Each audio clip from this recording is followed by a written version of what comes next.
Maya paabak kaya kayo kabaleng. Good morning, magandang umaga po sa atin lahat. Angel and Amaratut. Ito po ay maaga po ako nagising, maaga po ako naligo. Ngayon ay magkakape muna daw kami ni Angel mga pre bago ako papasok, bago siya maglilinis dito sa bahay. Ganyan lang kami mga pamilya mga pre, pag maaga ka nagising, kailangan gawin mo na yung kailangan mong gawin para sa sarili mo. Pag tapos mo nagawa tumulong ka, di ba? Yung siya po ang daling.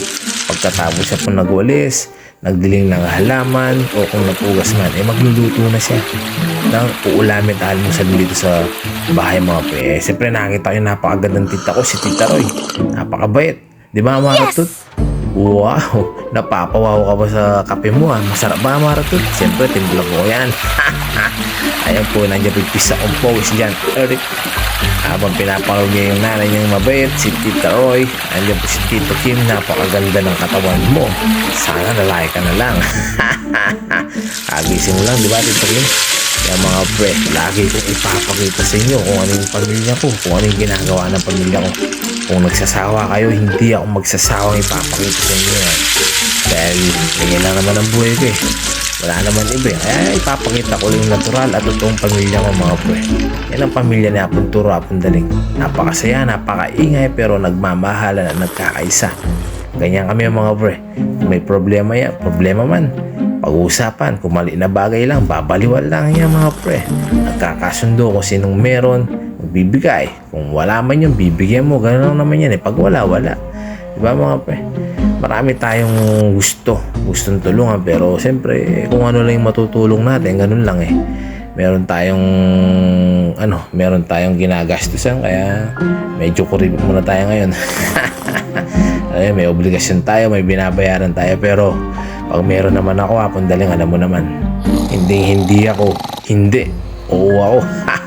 Yung mga pinsan ko, sarap ng tulog yan humilig pa kayo nagising na sana kayo kasi oras na. Hindi yung magigising kayo, kakain na kayo. Hindi, dapat tulungan natin si Apong Daling, mahalin natin si Apong Daling.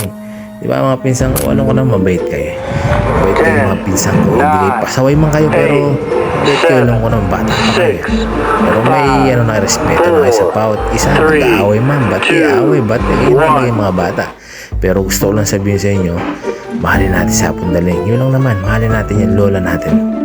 Ayun lang naman gusto ko. Mag-away-away man tayo, nagkakasundo, nagkakabatid. Ang mahalaga, mahalin natin si Apong Daling. Alam niyo na, matanda na nga po natin. Ibigay natin yung mararapat, ibigay natin kasiyahan sa kanya, hindi problema. Pwede natin pakainin natin lagi, diba? Kaso, hindi niya inisip yung sarili niya, inisip niya yung mga apo niya, kung sino yung mga kasama niya sa bahay. Pero hindi naman napapabayaan niya Apong Daling yung sarili niya. Tinutulungan niya Kaya maaga siyang nagising para mag-exercise, magwalis, para magpapawis. Alam niyo ba si Apong Daling? Hindi po uupo yan. Hindi uupo lang yan. Gusto niya gumagalaw din. Ganyan yung lola namin. Parang lalaki nga Hindi mo babae si Apong Daling. Hindi mga pre, mahal namin si Apong Daling. Solid, mabalungos man, pero mabangmahal na lola yan. Wala na kami makitang ibang lola. Hindi lang pare-pares yung mga lola. Hindi lang pare-parehas. May mabait din naman lahat ng lola. Pero si Apong Daling iba mga pre. Ibang-iba si Apo mo. I love you na, alam mo, mahal na mahal ka. Kami lahat, mga anak mo, Apo mo. Kami lahat. Yes! May mabot.